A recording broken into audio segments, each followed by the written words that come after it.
Actually, let's do something a little different.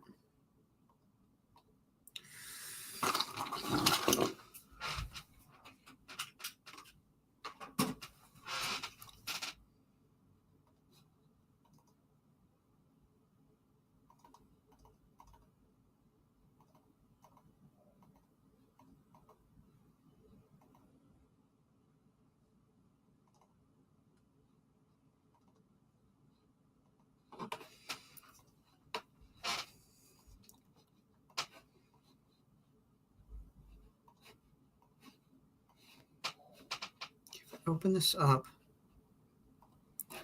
and I hit present, share screen.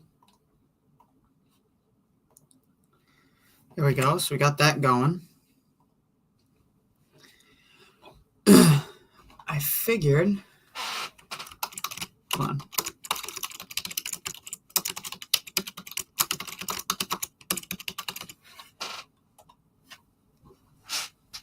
Okay. So I figured I would look at the PR series today. I'm going to zoom in a little bit just to provide a little more reading room. But yeah, so I'll wait to see if a couple other people hop in first before I start. Got one, whoever you are. Hello, hello. I'm assuming it might be Judy. It says if you're on Wi-Fi, try plugging in. I am on hardwire data, so that'd be nice for you to fucking figure out. Why do you...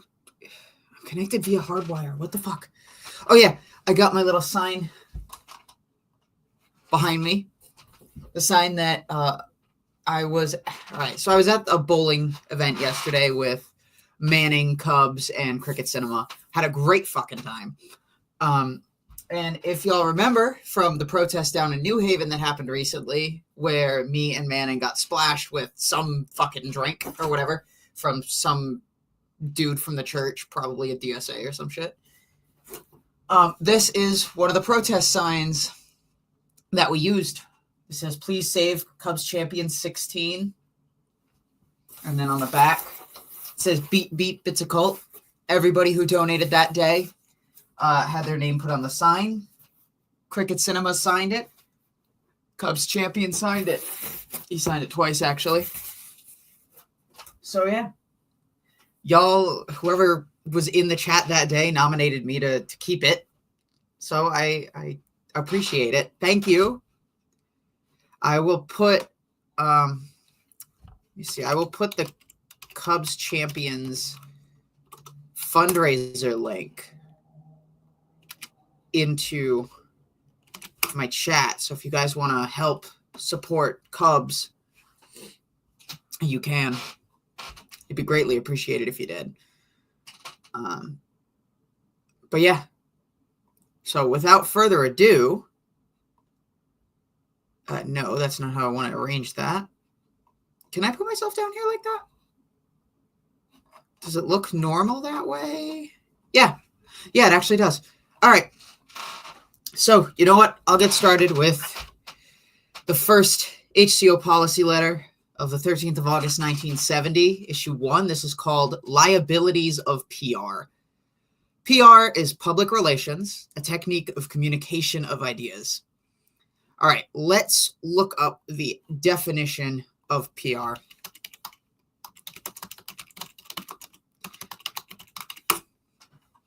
The professional maintenance of a favorable public image by a company or other organization or a famous person. The state of a relationship between the public and a company or other organization or a famous person. A technique of communication of ideas. I mean, technically, yes, but the problem is you're trying to do it from the perspective of an organization. It's talking to the public from an organization, a famous person, or something else.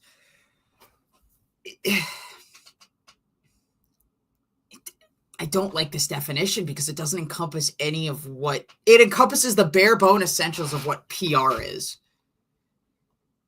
But it doesn't cover, like, that it's about speaking with the public from the view of an organization. A casual investigation of the activities and effects of PR, as practiced in the first 70 years of the 20th century, gives one ample data to regard PR with caution. When? Give one instance. Well, actually, Enron. But that was just a straight up scam. I want to know what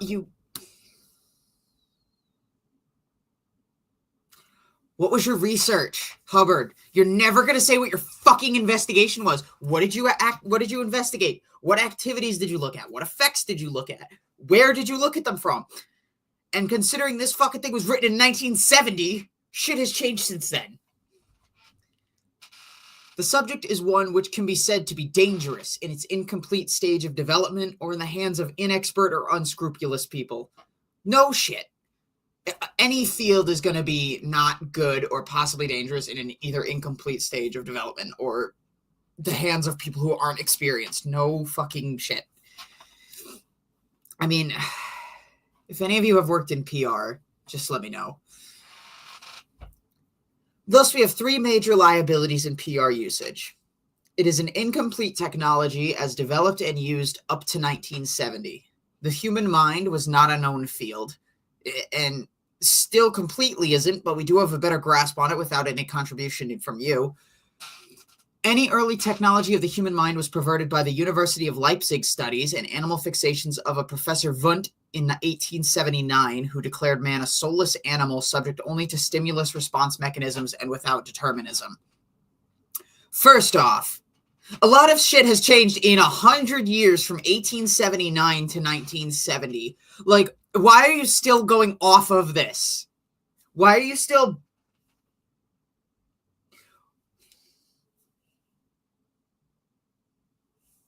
Okay, I reread it. Early tech of the human mind. How early is early? That's my question. I don't know when psychology got started. I don't know when all that shit happened. I'm sure there were people who, in the process of discovery, made some wrong conclusions. But I want to look up the University of Leipzig studies.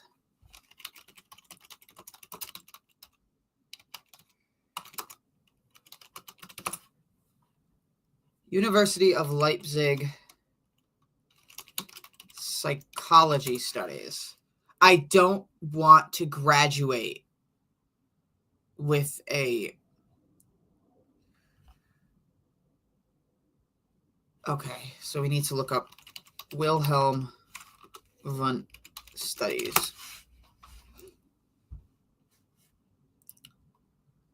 Father of experimental psychology. He founded the first formal laboratory for psychological research. Okay. But what did he do?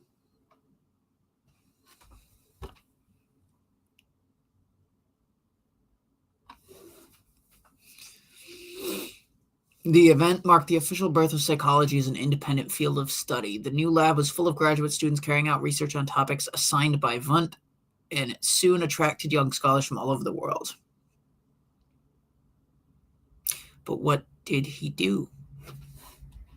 He began conducting experiments that were not part of his coursework and claimed that these independent experiments solidified his lab's legitimacy as a formal lab of psychology, though the university did not officially recognize the building as part of the campus until 1883. He was responsible for a number of doctoral dissertations, 185 students. Okay. What did they do, though?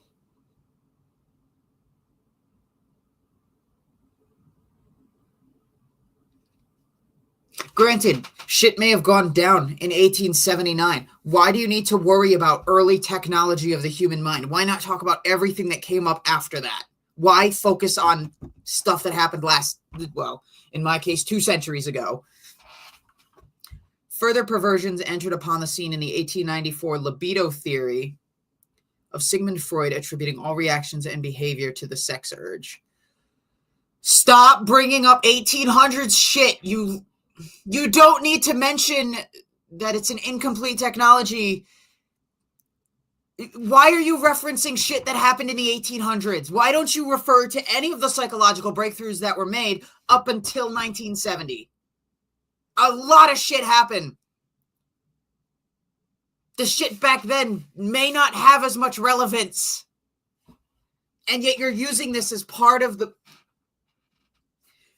You're taking very early stage psychology and counting it as what is used to establish PR up to 1970.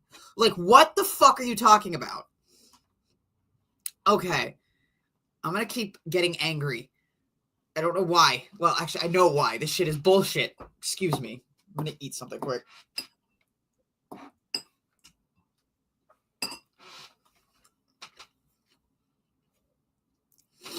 PR is essentially a matter of reaching minds.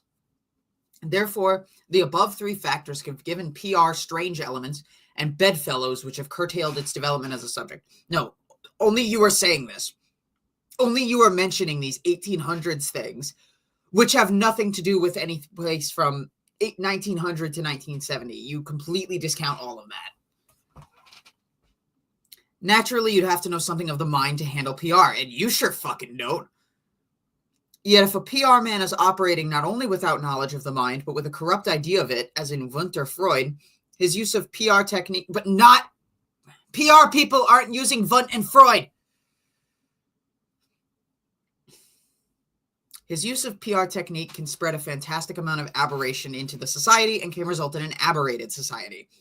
PR men operating in the mass media push strange mental ideas. I will grant there was some psychological shit, some really bad shit that happened in the early to mid 1900s. I'd like to know, in this case, what strange mental ideas you're referring to, because I am almost guaranteeing that the strange mental ideas you mention are not strange. They're only strange to you, Mr. I only have friendship for Jack Parsons, piece of shit.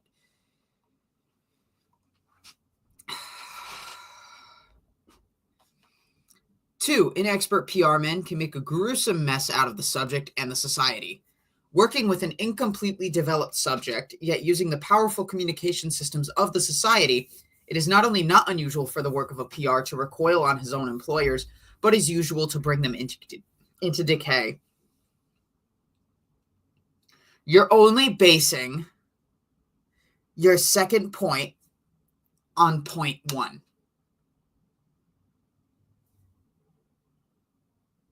Is this supposed to be like a chain of logic? Is this more of just three things you've figured out, even though two is dependent on one? PR lends itself to the use of unscrupulous persons and cliques. Yes, anybody can use PR. We get it. There's going to be bad apples. The extremists, such as the Nazis and Stalinists, saw in PR techniques the meanings of God damn it, I can't fucking talk today. The extremists, such as the Nazis and Stalinists, saw in PR techniques the means of subjugating their own people, perpetrating horrors, and bringing their opponents into disrepute. Such extremist groups were enormously assisted by PR techniques. Are you just referring to propaganda? There's a difference between propaganda and public relations. I mean, thinking about it, I hate the fact that I'm like bending over mentally just to make this make sense. Yes, these groups had to speak to the public and had to get them on their side. Not every PR technique is used. Not every group that uses PR techniques is an extremist group. Don't let a few bad apples spoil the bunch. Using PR technique to bring about disrepute of their imagined enemies, unscrupulous persons have brought about an atmosphere of war, crime, and insanity on their planet. Okay. Hypocrisy. The fucking hypocrisy. What do you call the Guardian's office? What do you call the Office of Special Affairs? What do you call all of that nowadays? Where you are literally using PR techniques, hate websites, and what is it? Freedom Mag, hate websites, and just all of these different techniques in order to take down your imagined enemies. You're using this exact thing to say exactly what that you don't want to happen. You want no war, no criminals, no insane people, yet you are using all of the techniques to bring about an atmosphere of war, crime, and insanity. Especially insanity. These are, of course, harsh words, but it's better to know all sides of a subject. You've only given, like, one. PR practitioners, of course, spread PR about PR, but the use of black PR far exceeds its other uses in this year of 1970. Okay, when did you write it? You wrote it in August. There was still a third of the year to go. First off, can you give examples of black PR exceeding other uses? But you don't. Yet teachers of PR in the smoky cloister smoke from marijuana. Like, what the fuck? You're just bringing in weed for no reason. Why? What does this have to do with this? I mean, a lot of stoners want peace. What the fuck are you talking about? Yet teachers of PR in the smoky cloister give us only the Sunday school version. According to them, PR is a nicey-nicey way of bringing good works to public notice, and that is their favorite definition. Who is in the smoky cloister? Can you name one person? In actual fact, 10 times as much PR work is done in getting rid of somebody or something imagined to be dangerous to the PR's employer.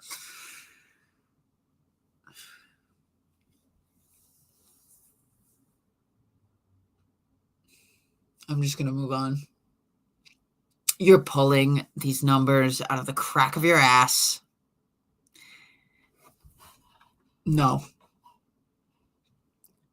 Bribing newspapermen and freelance writers to write horrible lies about a competitor.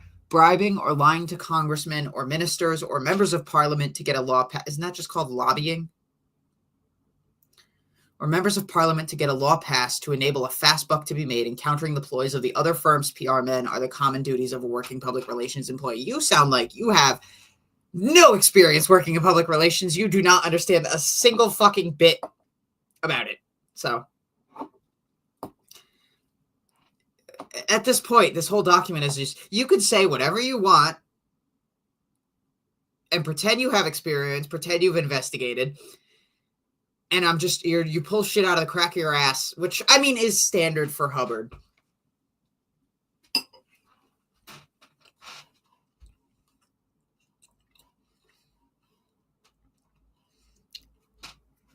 It's a PR world. When you read the papers, books, and watch the TV of the 20th century, it's not a very nice world. Well, that's PR at work. The far right PRs against the far left, and in between, more moderate groups PR both.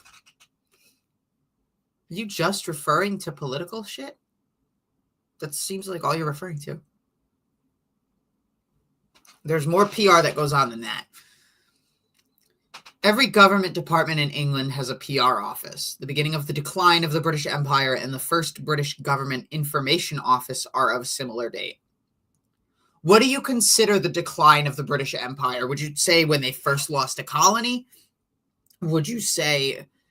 I mean, because that was 1776. So what the fuck are you talking about? The Information Office. All right. British Information Office. Are you referring to British Information Services? An overt propaganda organization that was part of the Foreign and Commonwealth Office of the Government of the UK. BIS was initially formed in 1941 as an organization to promote British interests in the US. It was later expanded to operate in countries around the world, eventually expanding to have a presence in around 40 countries attached to British embassies. The U.S. operations of BIS had a headquarters in Washington, D.C., with offices in New York, Chicago, and San Francisco. The New York office had a budget of £240,786 in 1949. The British Library of Information in New York, a tool of British foreign policy, 1919 to 1942, outlines the library's early history. That's all I have for that. Because British Information Office is just such a fucking vague term that you're not going to find anything. I'm assuming this is what he's referring to.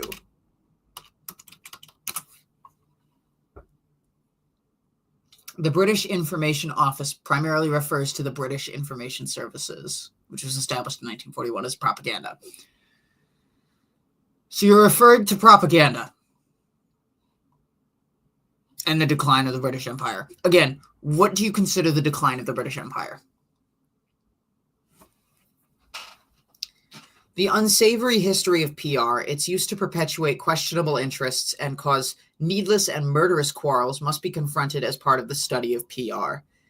It is not for no reason that PR men are often of pitiful morals and degenerate character.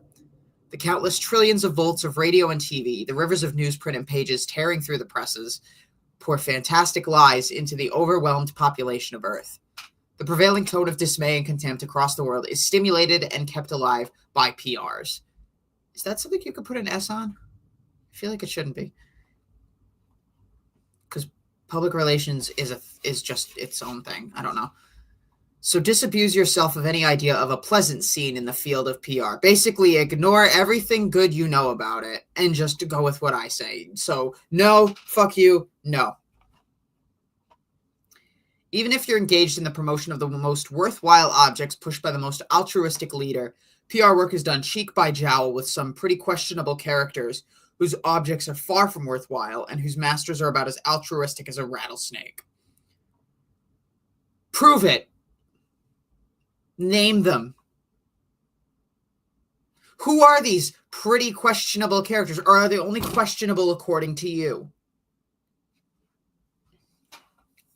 God, I almost want to get Tilted Bird in on this. Because I feel like this is... Oh. They'd have so much to say. Thus, PR easily becomes a cynical activity. The PR deeds of the bad hats throw the field into disrepute and throw the whole world into a whirlpool of hate and decay. So in entering or studying this field, do not walk into it like a wide-eyed virgin making an incautious visit to a military brothel.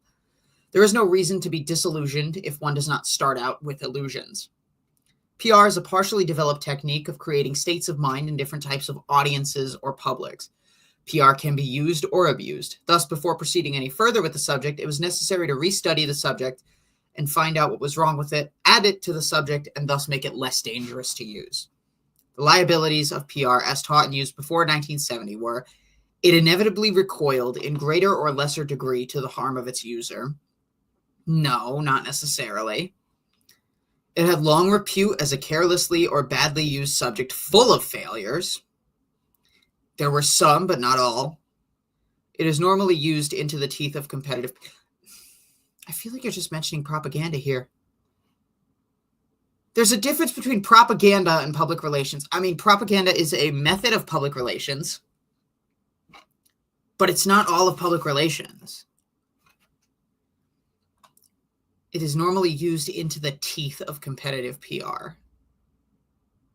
What do you consider competitive PR?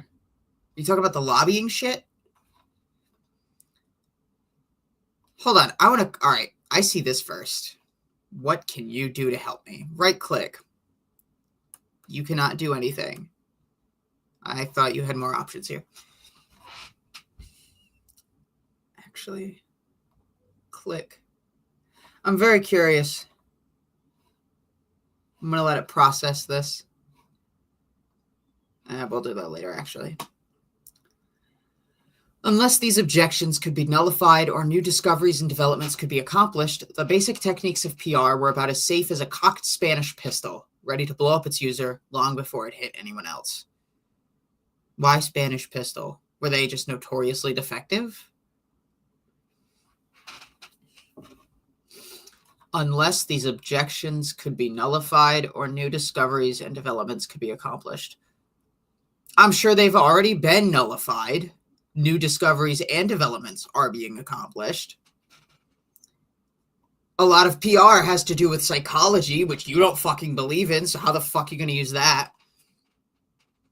This is what's been done with PR in our hands. Its more dangerous points have been located. Like what? A full study of its texts is required. Cool, how much reading do you have to do? Probably more than fucking 20 years worth. Actually, I'm going to scroll up briefly. Nope, it doesn't let me do that. Okay, cool. It is designed now for use that is beneficial as well as offensive and defensive. You mean offensive. A lot of it is offense. None of it is defense. Thus, the standard texts of PR have to be studied and studied well, and they must be studied with the additional developments known and given high importance. Because if you read it any other way, it's going to appear normal, but you have to read it my way, so you automatically assume that it's bad and that I'm right. That's what you're saying.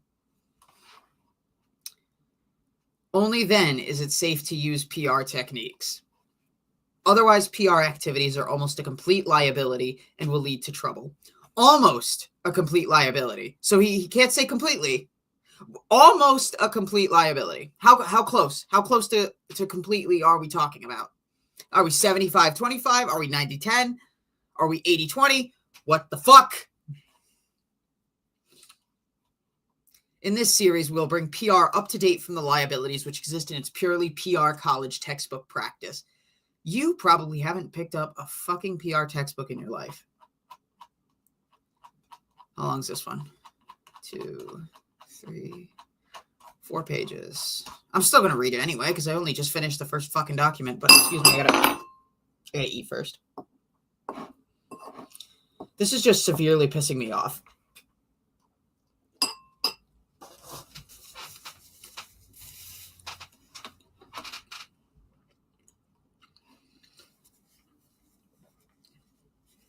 Whoever's here, feel free to write a comment. I'd love to know who decided to join. So let's go to the HCO policy letter of 13 August 1970, aka the same date, issue 2. Issue 2. PR Series 2, The Missing Ingredient. The primary corrective discovery about PR has to do with the ARC triangle of Scientology. Of course, Scientology technology is the one that's going to fix it. This triangle is affinity reality communication. If one corner, say A, is raised, the other two will rise. If one corner is lowered, the other two are as well. Thus, with high affinity, one also has a high reality and a high communication. With a low affinity, one also has a low reality and a low communication. No. You can have high affinity for your loved one. It doesn't mean you agree on the same shit. And it doesn't mean that you two can necessarily communicate. Already wrong here. With a high or low R, one has a high or low A and C. And so it goes. The whole triangle rises and lowers as one piece. One cannot have a low R and a high A and C. You can have an affinity for each other. You can talk. You can just go along with whatever nutcase shit this person is saying and just pretend that you believe it. Like I did one time. I was talking to somebody, this woman across the street from another house that I lived in. Very nice lady, extremely kind. We talked a lot, but she had conspiracy theories that I didn't believe in.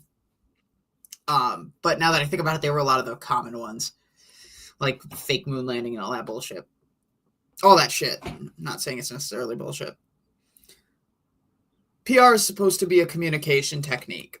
It communicates ideas. Suppose one were to try to communicate an out the bottom R. In such a case, the communication would probably at first reach, but then it would recoil due to its R. This is, of course, an advance in the mental technology of Scientology. It was not available to early pioneers of PR. No, this was not an advance that you created. Fuck you. So they talked and still talk, mainly lies. Politicians. Older PR practitioners preferred lies. Don't you? Knowing what's happening later in this document, telling acceptable truths, that's preferring lies. They use it's lying by omission. They use circus exaggeration or black propaganda. So is it black PR? Is it black public relations or black propaganda? And if anything, isn't propaganda usually a bad thing? At least I associate it with that. They sought to startle or intrigue, and the easiest way to do it was with exclamation point facts, which were in fact lies. Name one. Hey, Pinche Becky, welcome. If you are interested in joining me in the madness, feel free. I will send you an invite. I could send you an invite over email if you wish to join. Same goes out there for anyone watching. If you want to join and give your 2 cents, I'd be happy to have you on. Just send out a request. Okay. Mental health PRs dreamed up out of whole cloth the statistics of the insane.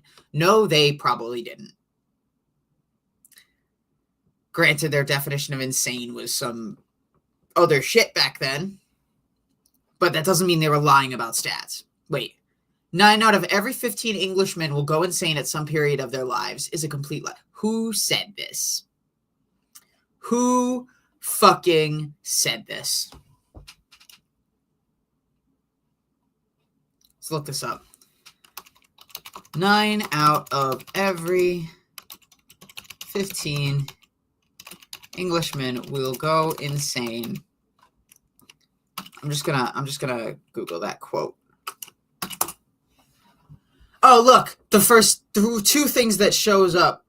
Actually, 1, 2, 3, 4, 5, 6. The only time this quote is on Google is because of Hubbard. There is no actual citation for this. It's either translation websites that translate this exact quote saying at the end, including is a complete lie.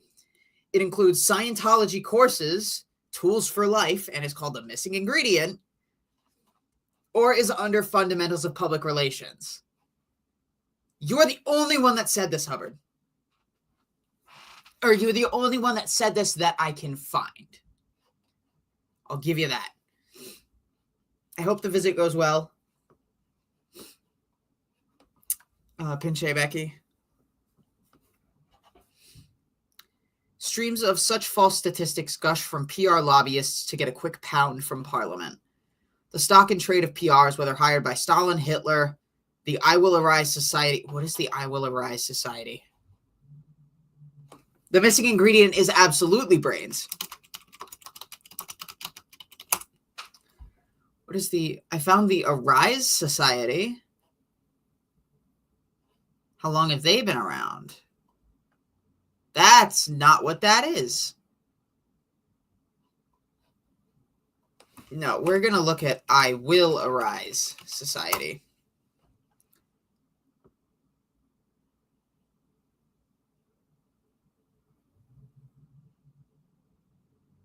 Orwell newsletter?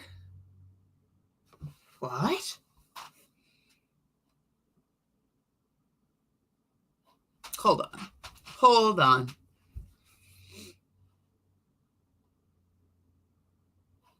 Okay, I don't want to watch the movie Music Hath Harms.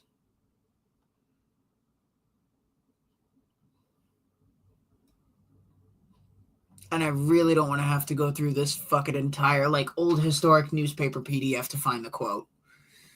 But it seems like it was mentioned in a quote in a newspaper somewhere. But I still don't. Hold on. You know what? This is what we got this for. What is the I Will Arise Society?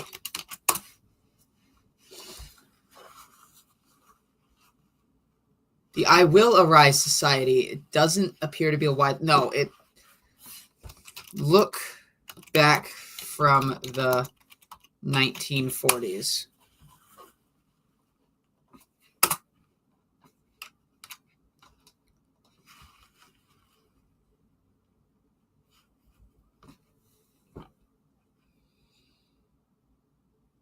Okay, it's there.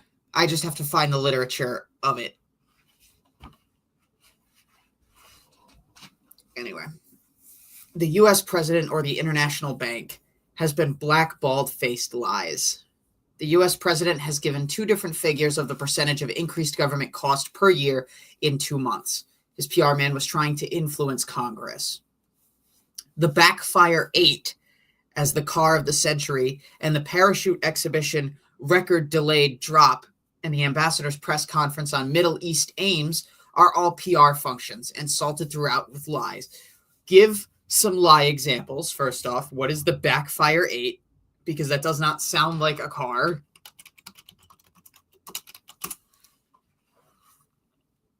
Okay, I cannot find anything called the Backfire 8. I can see how to make a car backfire. What car are you talking about? In the parachute exhibition, record delayed drop. Oh, you know what? Hang on. I should have looked that up in quotes. Backfire 8. That's a band. Band. The movie photo. Backfire 8 car. I know what a backfire. Oh, wow. I type Backfire 8. First thing that shows up, obviously, is an 8x10 black and white promotional still from a thing. Second thing that shows up is the Backfire 8 as the car of the century, aka Scientology's the missing ingredient. A lot of it is how to make cars backfire and the fundamentals of public relations. Dude, no one knows what you're talking about. I'm not even going to bother looking this shit up because I guarantee you this doesn't exist. Or no, I can't guarantee that doesn't exist. I can guarantee that just from my short looking, the only results that show up with that term is Scientology. And other, like, movie parts. You pick up a newspaper or listen in the street and you see PR, PR, PR, all lies. A battle cruiser makes a goodwill visit to a town it's only equipped to crush. And you have more lies. Name an event like this, just for my sake, so I don't have to keep looking up every goddamn line you say. The tremendous power of newspapers, magazines, radio, TV, and modern mass media communication is guided by the PRs of special interests, and they guide with lies. Thus, PR is corrupted to a technique of lying convincingly. It makes a cynical world. It has smashed idealism, patriotism, and morality. Why? When an enforced communication channel carries only lies, then the affinity caves in and you get hate, for the R is corrupted. PR, dedicated to a false reality of lies, then becomes low A, low C, and recoils on the user. So the first lesson we can learn that enables us to use PR safely is to keep a high R. The more lies you use in PR, the more likely it is that the PR will recoil. Thus the law, never use lies in PR, which you absolutely do.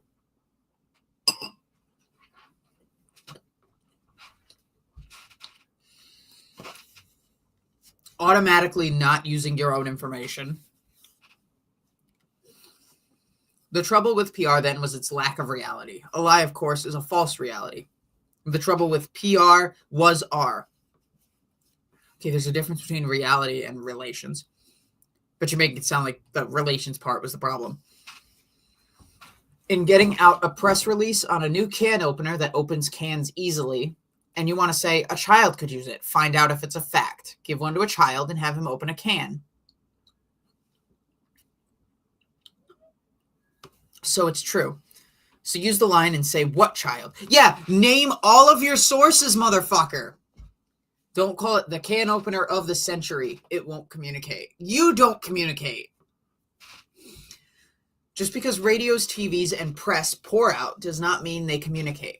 Communication implies that somebody is reached. People are reached every day through these mediums.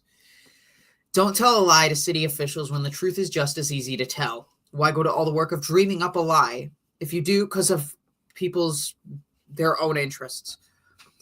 If you do, it will weaken you if it's found out that it's a lie, like your war record. Now, you do have a PR problem with the official public. Any lie will either blunt the C, communication, or end the C off one day with revulsion. Handling truth is a touchy business also. You don't have to tell everything you know. That would jam the comm line too. Tell an acceptable truth. Lie by omission. Agreement with one's message is what and lie by omission and lie by omitting out all the information that you use to fucking teach whatever you're teaching. Oh my God, he's so aggravating. Agreement with one's message is what PR is seeking to achieve. Thus, the message must compare to the personal experience of the audience. So PR becomes the technique of communicating an acceptable truth and which will attain the desirable result. If there's no chance of obtaining a desirable result and the truth would injure, then talk about something else. PR is if you can't obtain a desirable result and the truth would injure, sometimes it's better to tell the truth. What the fuck? Like, companies that are scamming you, you want them to tell the truth would injure them, but at least they'd be fucking honest about it. PR is employed to obtain a result desired by the PR and his group, or it is employed to cancel out the undesirable PR of others. Thus, there is offensive and defensive PR. In defending against hostile PR, once more, it is the R that counts. Sun Tzu, in his book about warfare, gives several types of agent. One of these is the dead agent, because he tells lies to the enemy, and when they find out, they will kill him. Okay. Sun Tzu, dead agent. Oh, look, the very first thing that shows up, the first result, is fucking Scientology. Yeah, that's Scientology. Dead spies. Spies you use to provide the enemy with false information. Hold on. Let me look at these 5 versions of spies. Local spies, generated from the locals in any territory. Inside spies, people currently serving as executives in the enemy's ranks. Reverse spies, enemy spies who've been pinched and rehabilitated. Dead spies, used to provide the enemy with false information. Dead spies are manipulated by you to spill bad information to the enemy. Once the enemy discovers the information is fraudulent, the spy will be killed. Okay, so you're mentioning that. And then living spies. Spies who gather information and return to your base camp to report. Hostile or counter PR is usually the usual fabric of lies. You don't need to say usual so much. If one finds out the lies being told in documents just one as being false, he has made counter PR recoil. His hearer will never again believe him. He's dead. In the war between psychiatric hostile PR and the truth of Scientology, you're not the truth, go fuck yourself, the dead agent caper has a field day. Now you use dead agent as a way to discredit critics. Psychiatric PR has been lying for 20 years. Documented. The fact that these lies are lies is killing off psychiatry. Yeah, sure it is, buddy. You tell yourself that.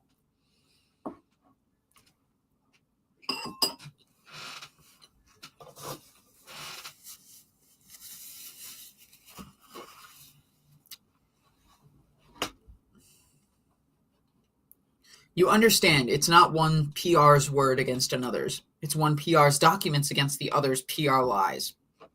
That is correct defensive PR. So you see that using out our PR can be very dangerous.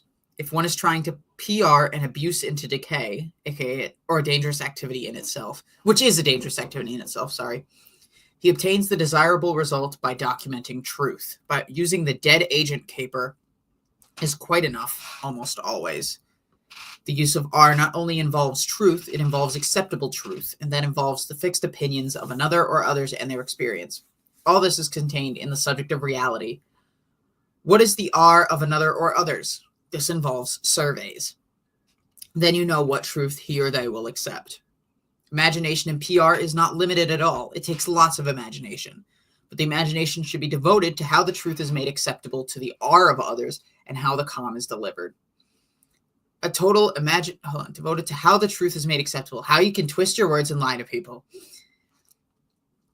A totally imaginary statement or story is quite useful so long as it's known to be imaginary and not passed off as truth.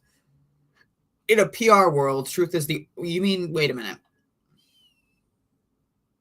Guardian's office, trying to discredit critics, making up lies, and trying to pass them off as the truth. Like Paulette Cooper, for instance. In a PR world, truth is the almost unknown commodity. This world is full of the noise of many lies, many babbles, many old fixations and hates. Like you have very old fixations and hates. And this entire document is just you babbling and lying. But truth has calm value. All the lies will dead end someday. A affinity supports the R and C. Therefore, PR which seeks to incite hate will not have the C value of a message that carries actual affinity. But affinity can also be falsified, and in the PR world too often is. A person who is sane has a high ARC value. So the PR who is sane has a high potential, and those who have corrupted their ARC into a hole wind up on the bottle, or beating their dogs, or cynical beyond belief. What the fuck?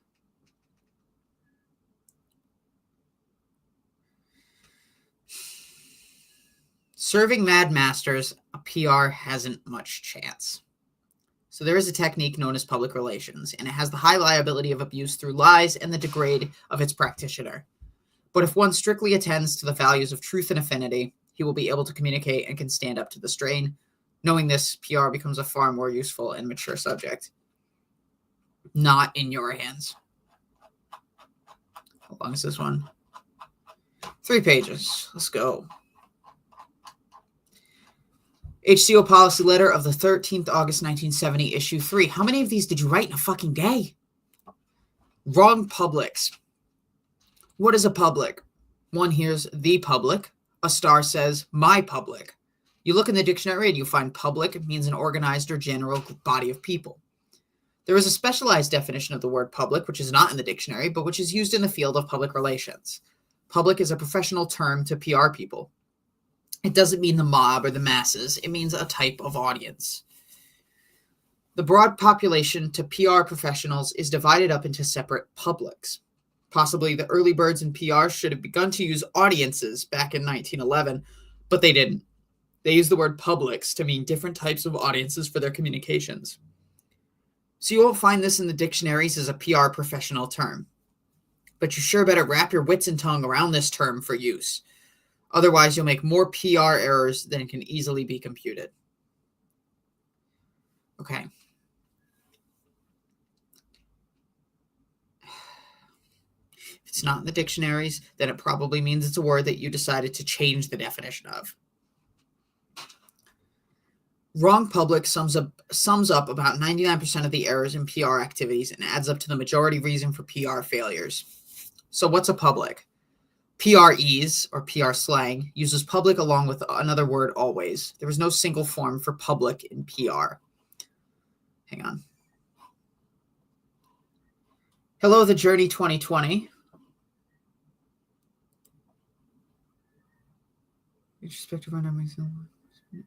Yeah, seriously, though. You're right about that. Journey, if you're interested in joining and dropping your opinion, not sure where you're watching this, but if you're interested, I can send you an invite. Same for anybody in the audience or in the public. There's the community public, meaning people in the town, not personally grouped into any other special public. There's the employee public, meaning the people who work for the firm. There's the shareholder public, meaning the birds who own shares in the PR's company. There's the teenage public, meaning the under 20 people. There's the doctor public, meaning the MD audience the PR is trying to reach. There are hundreds of different types of publics. An interest in common, or a professional or caste characteristic in common, some similarity amongst a special group, determines the type of public or audience. Okay, so there's a theme to a specific type of public. You could have said that in less words. The PR needs this grouping as he can expect each different type of public to have different interests. Therefore, his promotion to them must be designed specifically for each type of public. You could have shortened this first page so much. In the PR world, there aren't kids. There's a child public. There aren't teenagers. There's a teenage public. There aren't elderly people. There's an elderly public. The PR man thinks not in huge masses. He thinks in group types within the masses. You mean demographics. That's what a public is. It's a demographic. PR is an activity concerned with presentation and audience. Even when he writes a news release, he slants it for a publication that reaches a type of audience, and he writes it for that audience, modified by editorial idiosyncrasies. A PR surveys in terms of special publics. Then he presents his material so as to influence that particular public. He doesn't offer stories about wheelchairs to the teenage public or Mickey Mouse prizes to the elderly public if he is a good PR man. All releases should be designed to reach a special public. No fucking duh. When you mix it up, you fail. When you get it straight and survey it, you succeed. It just reminds me of like ad agencies trying to pull the whole like, how you doing, fellow kids shit. Like an adult trying to be hip. When you get it straight and survey it, you succeed. The police public is not going to buy the glories of hash. The criminal public isn't going to go into raptures over the heroes in blue. All expert PR is aimed at a specific, carefully surveyed special audience called a blank public. When you know that, you can grasp the subject of PR. When you can use it expertly, you are a pro PR. Cool. I'll shoot you an invite. My hair might be a mess, though. No, hair's fine. Cool. It's a little messy. Oh, give me 1 second. I'll check that later. I'll check my schedule later. Switch over to this.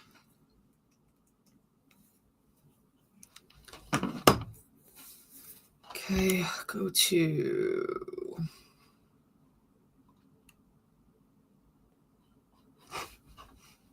It's got to be a...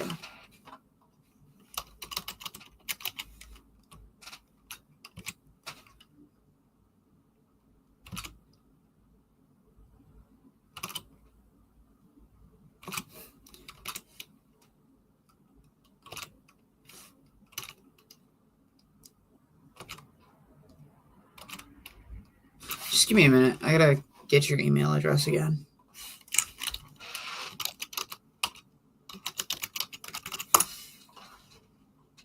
God damn it, no.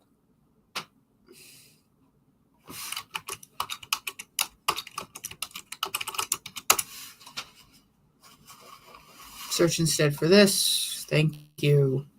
This is the channel I wanted. Go here. There's your email. Send, invite, copy, exit out of that, go here and send. So you should be getting it soon.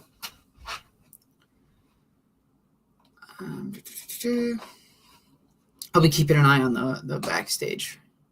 I have to kind of flick between windows. To give some examples of wrong publics, Ron's journal was designed for org staffs as an intimate chat with staff members to let them in on what's going on and what we're planning so that staffs could be informative to the Scientology public.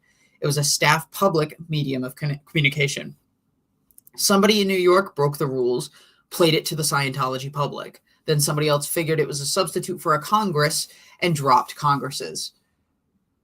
I feel like that's not right. Anyway. The exact end result was to cut totally my comm line to org staffs. The other day I heard how staffs missed hearing from me. I'm sure they fucking did. If my line to staffs in orgs is going to be played to PE attendees, that's it. Wrong public, no comm line to staffs. I do a briefing of SO members on flag. Some dimwit uses it to play to public, div public. Wrong public. Can you stop saying public? Fuck. So that line is cut. Basically, don't give the wrong message to the wrong people. Clear News publishes treason orders on students to promote an AO. Wrong public. Publishes treason orders? Clear News is used for an FSM newsletter. Wrong public. Clearing course flyers go to new book buyers. Wrong public. Letter registrars write to people on a mailing list sent in by a mail order house. Wrong public. A conclusion someone not knowledgeable in PR technique could reach would be promotion doesn't work. Promotion never works on wrong publics. You know, people who have left Scientology and don't want to fucking come back. Hello. My hair is crazy. My hair is trying to do the curly thing. Yeah. Yeah, no, when he kept saying public, not wrong public, because there was posts and still posts of well, not anymore, because people would post it on the internet, but they would have billboards of those crimes committed and who was booted out. Now it's covered up, like, yeah. So before it's like, hey, we're gonna do only to the certain people, only to like Sea Org and stuff, but not to everybody. It's like, oh, okay. Isn't that what the bulletin boards were for when people got declared? Yes. Okay, I was like, and my question is, how many of those crimes were lies? Oh, a lot. I've been going through this timeline before, because it's like the organization of this map is a headache. Oh, I'm sure. I'm confused again because I'm trying to make the map viewable for even Scientologists. So I'm trying not to use the word as front group, even though it's in his language. Whatever. Yeah. But just grouping it is like, I'm like, I don't know. So I'm trying to go through the timeline again, and they how many were declared in that timeline between 1980 and 1986? Oh God. Holy so many. Shike. And then still after 1986, there was like, okay, we're gonna rearrange this whole thing and boot everybody. No, because they found that missions were squirreling. Oh, no, we got to do this. And we're stealing org public. Yep, and then doing all that. And so they had 2 mission meetings. I remember there was one, the first one, and then the second one was in like San Francisco. Yeah. But the first mission holders conference, I had tried to create an AI recreation of it by taking different speakers' voices and putting them into AI, like that I had found from various Scientology events. Yeah. So like I had Guillaume Lesev, I have Mark Yeager, I have Ray Midoff, Dave Miscavige. So I'm trying to like recreate that audio from the event. Right. And I didn't read through that. I was trying not to go too into the weeds because I'm like, I'm hearing what they established, but I was like, oh, I may want to save that for later. Like, I'm just thinking.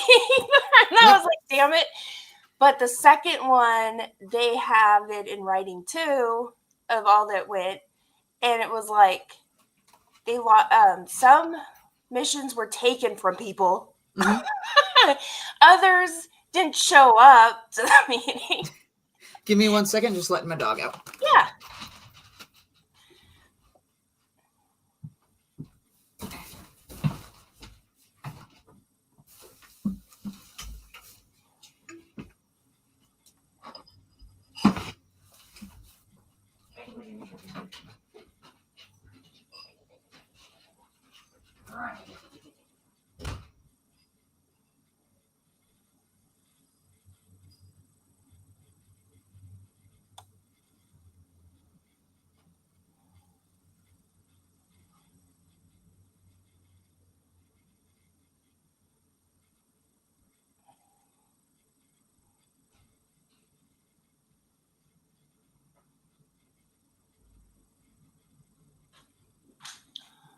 Hi, handsome.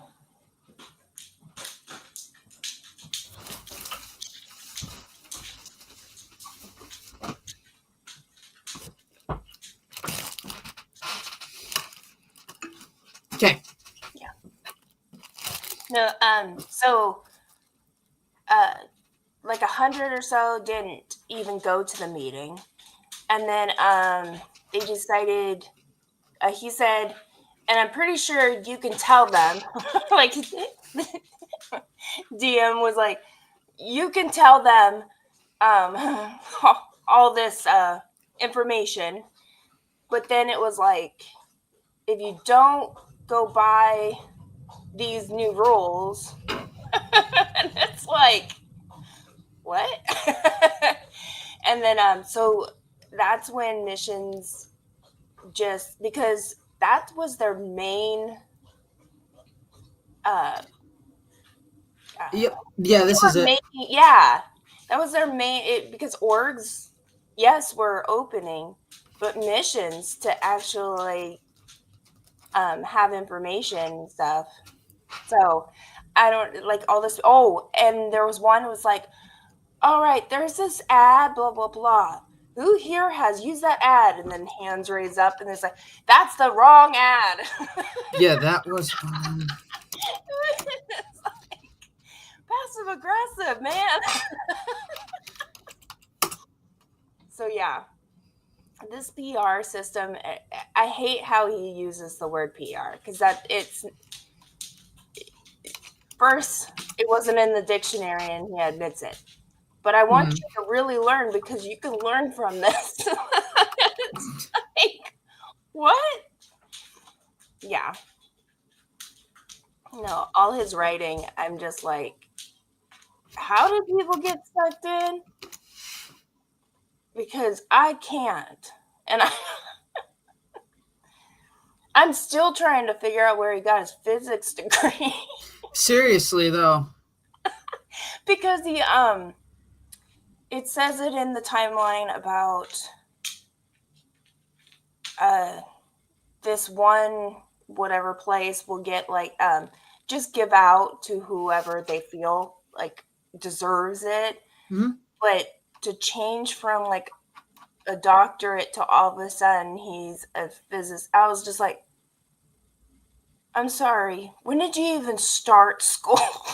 Let alone go to your doctorate degree. Yeah. Yeah, and people still believe it. If you, by the way, you remember that bundle of cherry tree documents I gave you? Yeah.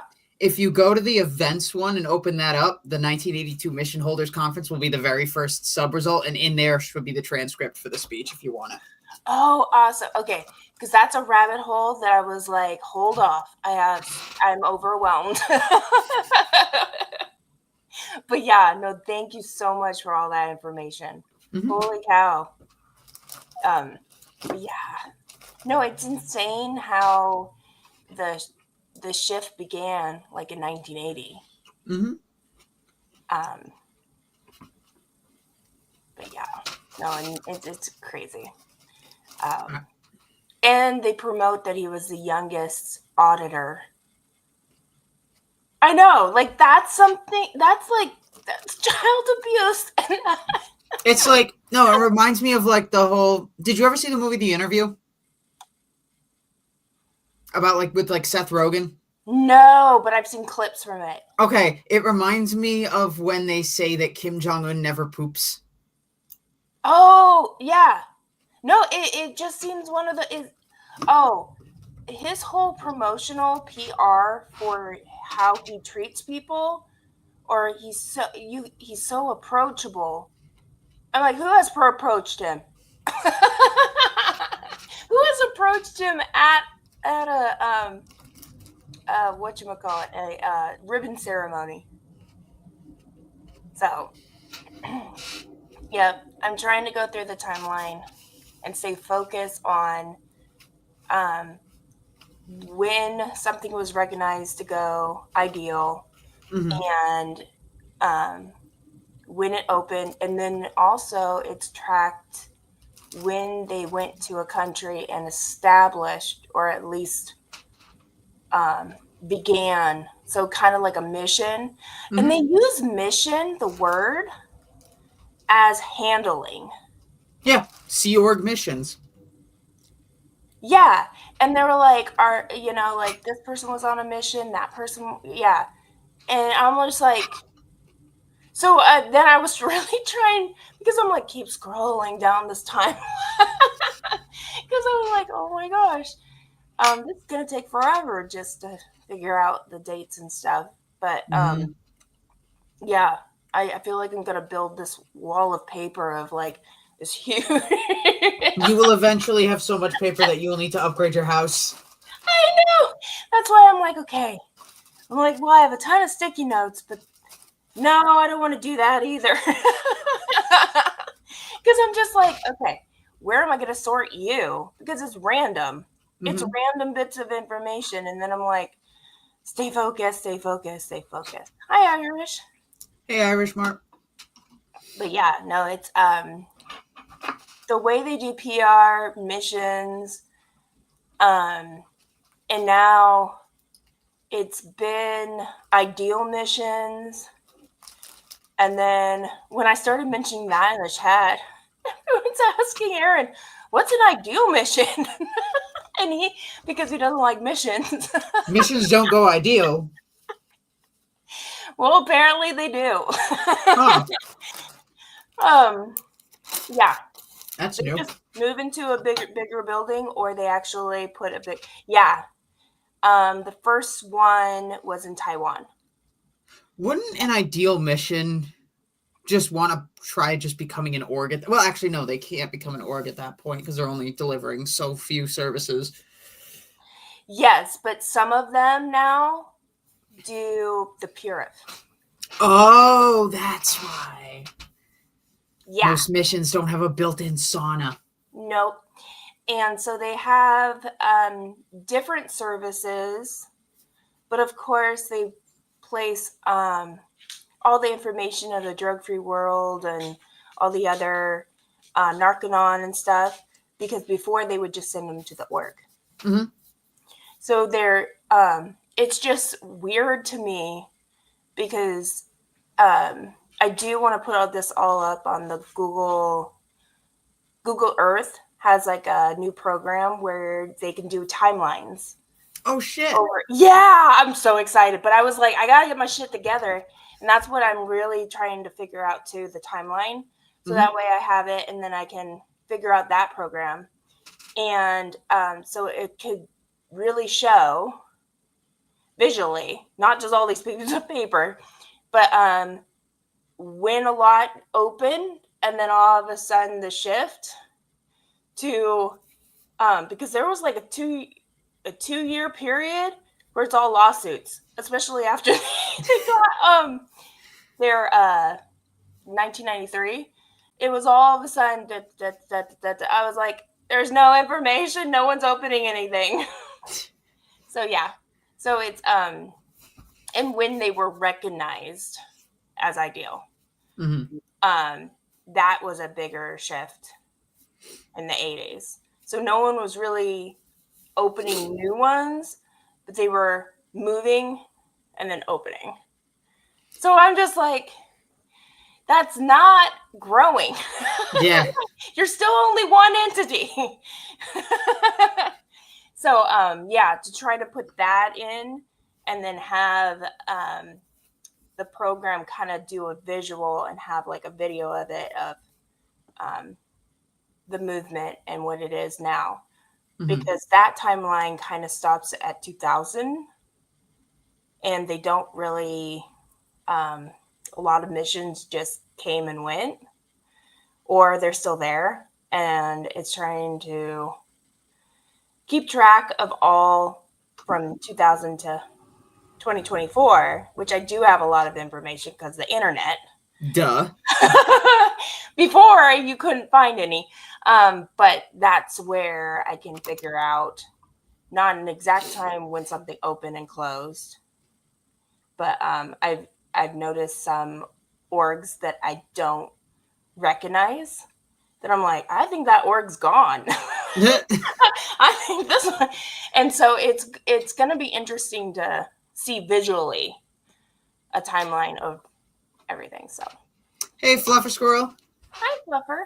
Welcome. So yeah, no, and that would be great PR, right? For is it really expanding? So, well, no, that's not an acceptable truth, though. That's not going to be acceptable to the public. Which public? Oh yeah, oh my god.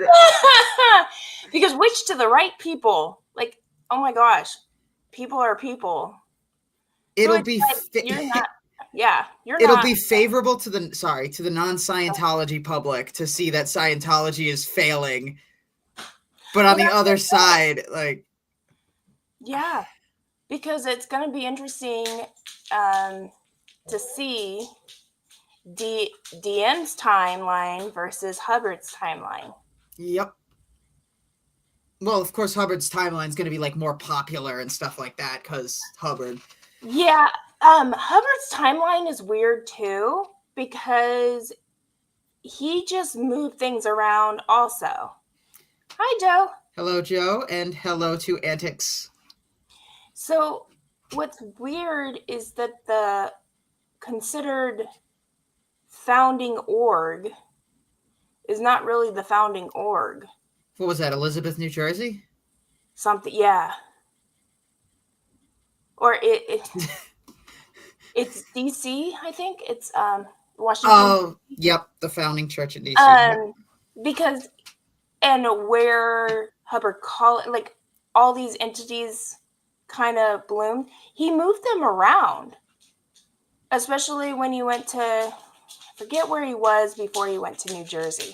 But then he went to New Jersey, and then he up and moved everybody to Arizona. Mm-hmm. Then he went to Chicago, met the oil person, and then started in Chicago, started whatever. And then all of a sudden fell out and they kicked him off the board for mishandling funds. And then it was like, because I hear him trying to follow, because I'm like, wait, you close that and you move that, and then now you're off the board. And so now you're focused on Scientology, not Dianetics. And I'm just like, I'm going in circles. Like, cut and paste. That's all I'm doing right now. And then I'll sort through whatever the hell and have Google Earth figure it out. Because I'm like, what? I would love to find a website where I don't have to pay for like a premium subscription to the website, but I want to create my own actual like timeline of just Scientology in general. But the problem is most websites have like, you can only do so many entries before we make you pay. And I can't find a website that'll let me do that for free. And that's where I've just been doing Google Docs. Yeah, pretty much. It's not that pretty, but that's why I'm like, I don't get paid here, dude. Yep. How am I going to figure this one out? But that's why I looked around and kept looking around for a better map, but they want like $90 a month. Fuck that. I know. That shit. That's why I was like, even though it's glitchy, at least I have my list and it's for me right now. And then Google My Maps, I can publish it and it's listed for you guys. It's just figuring out that list. I'm like, I don't know where to put this entity. Because where do you put plots of land? That's so random. Yeah. Or, what's dedicated to him. Mm-hmm. Because it's historical not really sites and shit. Him. Yeah. And that's why I was like, what the fuck is wrong with these people? How can you say he's an educator and a physics professor and not have receipts? That's like me going, you know what? I'm an astronaut. They have receipts. They have fake receipts. It's like his war record. Oh my gosh. It really pisses me off. He claims he has a Purple Heart. Yeah. I have so many family that served in various wars and that are, I have 3 cousins that are CHPs. California Highway Patrol. Mm-hmm. And so just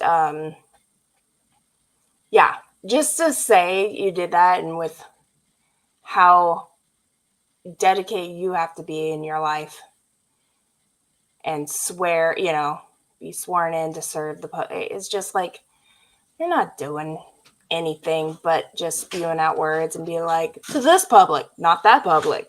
That public. Don't forget, he's also shelling Mexican islands for target practice.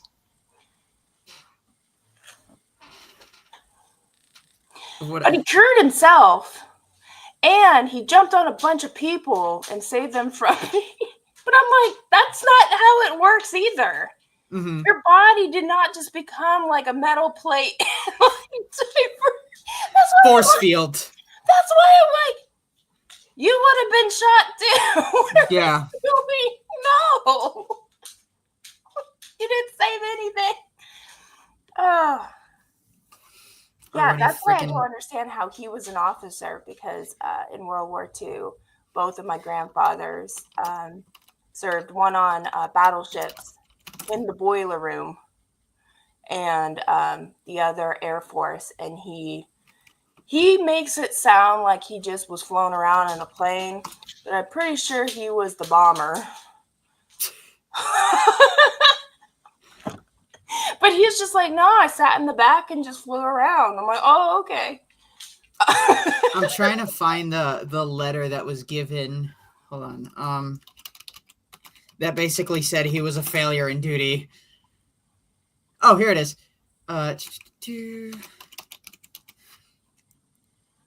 Nope, that's... Hi, everybody. I did not have the chat open, so... That just says he's unsatisfactory for any available assignment here from the naval attaché communicating to the Bureau of Naval Personnel to basically tell them that Hubbard was getting sent home. Yeah. Oh, here's one. Did you see the side-by-side of the actual records from the Navy and the... Yep. That, like... They don't match. No! But they say it's because he was an intelligence officer and his record needs to be kept secret. Which is bullshit. Uh-huh. Oh, yeah. No, how he describes also the Cold War and how he kept, like, trying to talk to various presidents. Clinton finally listened and, like, kept, like, praising and, like, saying how the Germans are not... like for the religious freedom. And I'm like, are you freaking kidding me? You're going to tell how another country should treat Americans? This is why I was like, I'm getting into the weeds. I'm trying, but it's so like, it's like someone coming in and literally saying, I deserve all this recognition. Here's my receipts. And it's because it's all secret. It's like, well, you just made shit up because no one is vouching for him. Because he can't do like lone missions, right? It would be a team. So where's your team? Right? And why, if it's secret, are you blowing your cover? That's like the fake CIA's, you know, I don't know if you watch crime, but I do. And it's like he flashes his badge like he's a CIA operative, blah, blah, blah. And they're like, that's kind of weird. It's like, yeah, because he's trying to get free shit. Yep. You don't just out yourself. Secret operative. That's just... I found the letter. Yeah. Oh, sorry for cutting you off. What were you saying? No, that's fine. No, it's fine.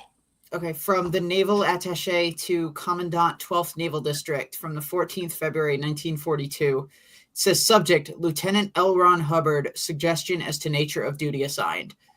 The subject officer arrived in Brisbane via the SS President Polk. He reported to me that he was ordered to Manila for duty and asked for permission to leave the SS President Polk until a vessel offering a more direct route to his destination was available. I authorized him to remain in Brisbane for further transportation to his destination. By assuming unauthorized authority and attempting to perform duties for which he has no qualification, he became the source of much trouble. This, however, was made possible by the representative of the U.S. Army at Brisbane. On February 11th, 1942, I sent him dispatch orders to report to the commanding officer of the USS Chaumont for passage to the U.S., and upon arrival, report to the Commandant 12th Naval District for future assignment. This officer is not satisfactory for independent duty assignment. He is garrulous and tries to give impressions of his importance. He also seems to think that he has unusual ability in most lines. These characteristics indicate that he will require close supervision for satisfactory performance of any intelligence duty. That's it. His self-importance. Even the Navy was like, he's fucking entitled and he's a dumbass. Yes, because that that is also not good for any military. You don't. That's why there's it's called a uniform. So that way you don't have one person going, oh, I think we should go over there, and then divert certain people, convince certain people, and then you have less people. It's like, hey, dumbass. Just sounds like directions. It sounds like what happens to like Sea Org members being constantly musical chaired from post to post. Yes. And then only fucking over their original place after they leave. Right. They were successful over there, but you know what? We need you over here, and they don't know what the hell they're doing, and they're not good at it. But hey, you got to make it go right. Right? Work 24 hours if you have to, 48. Mm-hmm. No, this getting into these rabbit holes. I mean, I swear, there's so much going on, and this is like Hubbard's mind, and it's like batshit crazy. And I don't mean to make fun of anyone that like, because I've lost it. Yeah, but you can call Hubbard batshit crazy. It's okay. Well, I just don't. I know people are politically correct and blah blah blah, Mhm. blah blah blah. It's not disrespect or anything, but this is. He needed psychiatric help way back when, and because he still felt self-importance and that he knows the answer, and make his own psychiatry, and because people looked at him and be like, no, dude, you need help. He said, I'm gonna start a war. Which is like, that's why it's kind of like one of those, I was like, this is the definition that you need help. And then you have a cult following because somehow they find your presence, like yeah, I'm like, what is going on as you read all this? And then you have all these young people, because you do want a difference, because everything was like a pattern, or like, you have to follow this pattern. You get married, you have children, or you have a career, and of course there's lots of different wars going on. Still, like Vietnam was drafting. There's nothing about the Vietnam War, though, which I find fascinating. Oh, hang on. Dogs at the door. Hold that.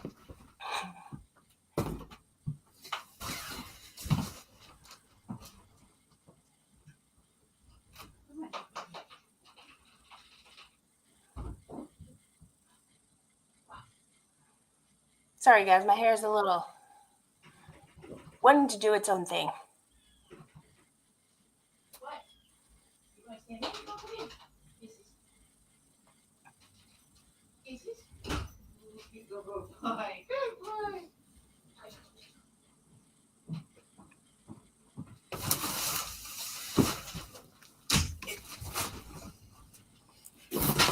Shit. You came in like a wrecking ball. Yeah, seriously. So there's nothing about the Vietnam War? No. The fuck? I know. Because, so here's the thing. It's about, of course, because they reference Hitler and everything, how the Germans were still doing this, and so they try to do black PR on the Germans and convince them that they can enter. And every country started really like questioning Scientology, like ping, ping, ping. And then the Cold War, and tried to get president into the White House and everything, and actually get hey, we have the answers to this Cold War problem. And but nothing even about Desert Storm, but it's like they stopped interjecting themselves with war. But I'm surprised because Vietnam War,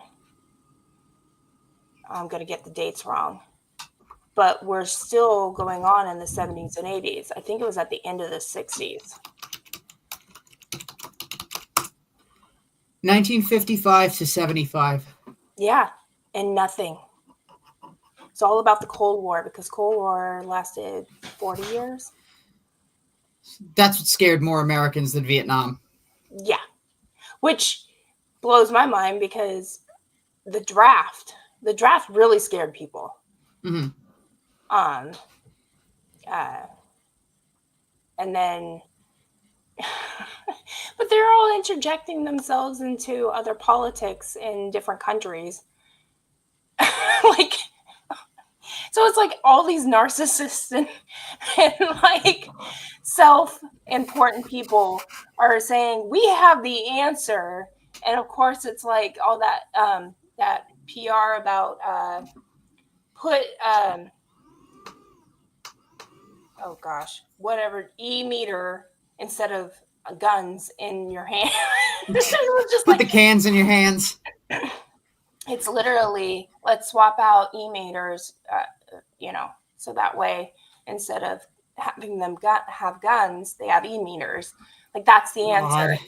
And I know. Well, that's why I'm like reading all this, but then now just thinking back, I'm like, there was nothing about.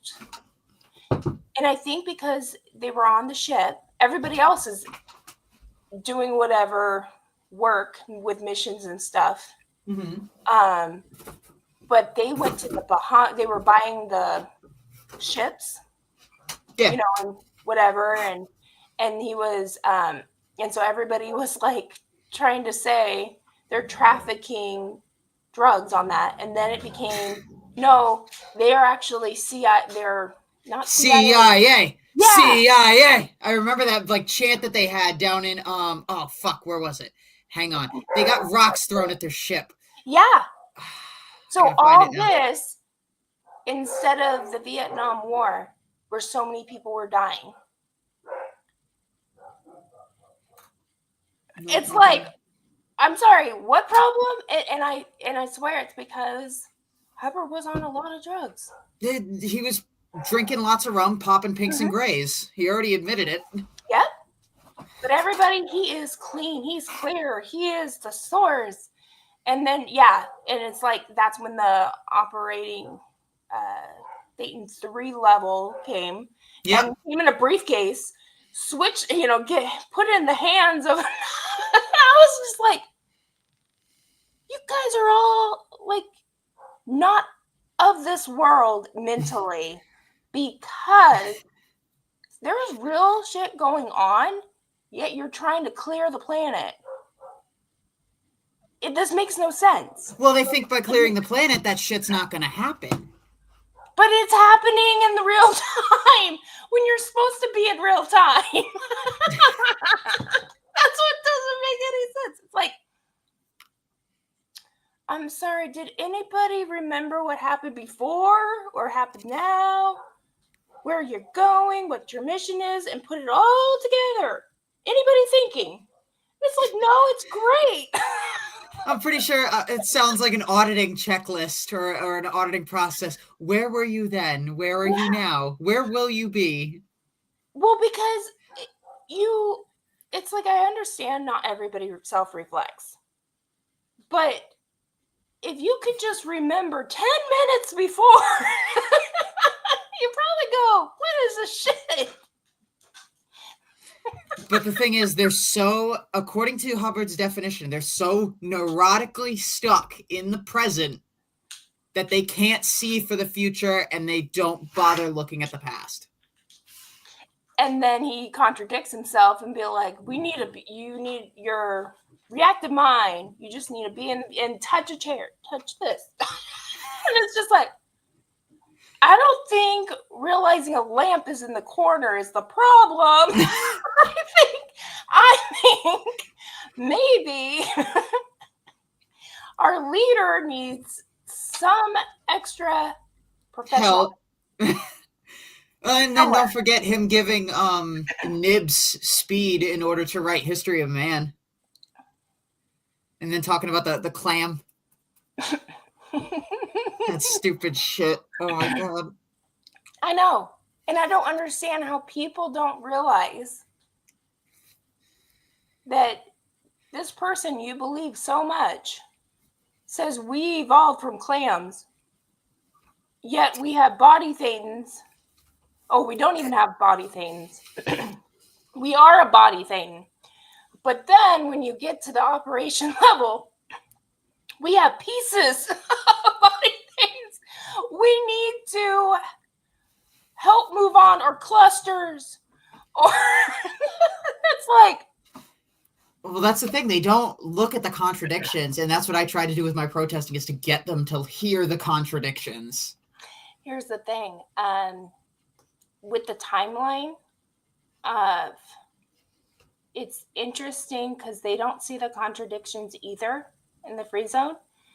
But when in 1980 and so on, they've done the work on seeing how much David Miscavige has changed in the books.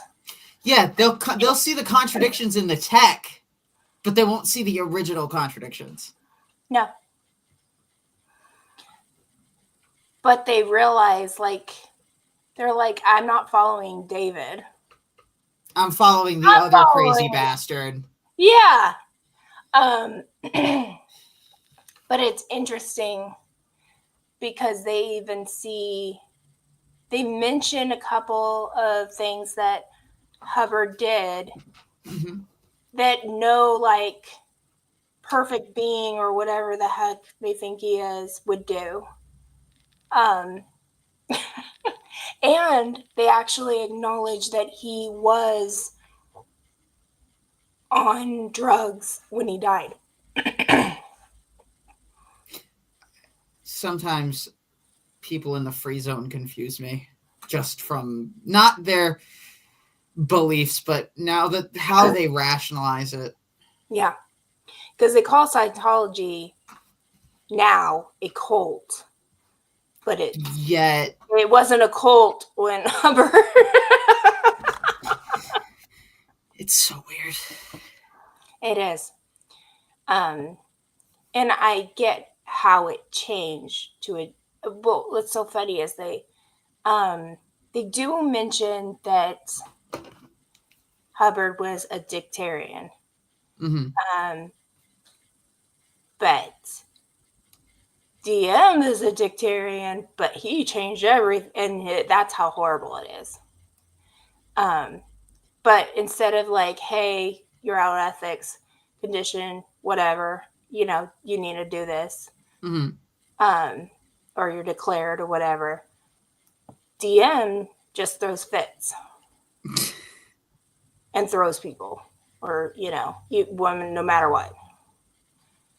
I don't know how you would put up with that and say, like, oh, you know, it's a commander or whatever. And it's like, I would overthrow that guy. Right? I would be like, you're going to jail, dude, or whatever jail, you know, the whole. But the problem is you can't trust anyone else to want to go in on the plan with you. No, but that's what they were trying to do with Pat and everybody else. Yeah. They put high crimes against him and tried to get him, in lower conditions or declared because of how much squirrel tech, whatever, blah, blah, blah. I think there was a church. Is it under specific member documents? Yeah. Larry H. Brennan, a former member and legal branch director, Guardian's Office Worldwide, former corporate missionaire, Office of the Controller, former special unit corporate execution, and former special unit in charge of the Watchdog Committee. Well, he was part of the Watchdog Committee. And that's what confuses me, of what took control of what, and the other. And then it went back and forth. All these acronyms and what legally was placed in whatever, especially during that time, because of it's easy to follow. Guardian in the office went away, and then we got Special Office Affairs. That's easy. When you go like, oh, okay, this entity is going to go over here, and legally there's these people that took charge, and then this funds went that way, and then like down the list or in the next like year or two, it's like now we have this switched over here. Operation Corporate Category Sort Out was a fucking monster. That's why I'm like, I don't understand. So instead of writing it all down, I'm copy, paste, and then I'm going to print it and then be like, okay, here's the timeline. Yep. But then during that, you're going to find something else that has to go in between like two documents. You're going to be like, oh, I got to print out some new shit. Right. Because what I found out, did I print it? Yeah, I printed it out. You ready to see this shit? Yes. Okay. A fictitious. See, I'm losing my voice. Okay. I have bad allergies this season. Like I can't breathe. Whoa, hello. It's me. I figured I'd decide to zoom in on you while you were showing your stuff. Oh, okay. I was like, what? Where'd you go? Okay. So they have a business they took out. Have you seen this? What business is that? So the L. Ron Hubbard Library? Yeah. So L. Ron Hubbard Library turned for Church of Spiritual Technology on behalf of this. This dates 1991, December 27th. Mm-hmm. And it was signed. Of course, they use a P.O. box when they were. It states right underneath, "Do not use a P.O. box." But it's the president of Spiritual Technology, and it's believed to be Russell Bellin. Okay. And it would last how many years? 5 years from the filing date. So they can work under that. To follow the real versus fake and then what is what, I was like, I really hope I'm not going down another rabbit hole, but you are. You absolutely are. It's always going to be another rabbit hole no matter what you look up. But this is specifically to go with the bigger project to actually like how they switch things over to pretend to be something else, but it's still operating. Or it's operating under this name. That's the problem with Clearwater too, because they get all these like separate names buying buildings. Mm-hmm. And then at this time, or at one time, they were like, now we own 30 properties. And I'm just like, oh, I'm tired. My brain.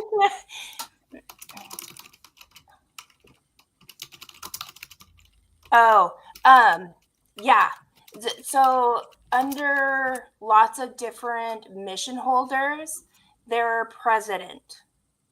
They're not using. They're using real world words of what the person would be.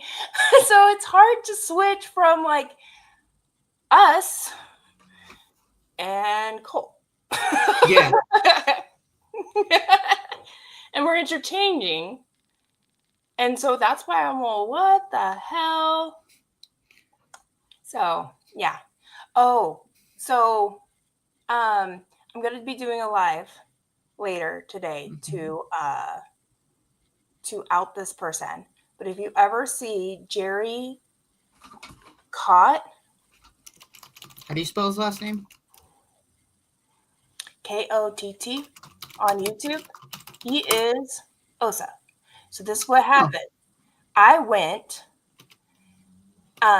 from your guys' different thing yesterday streams, and then I saw that Trashy was doing the Nation of Islam.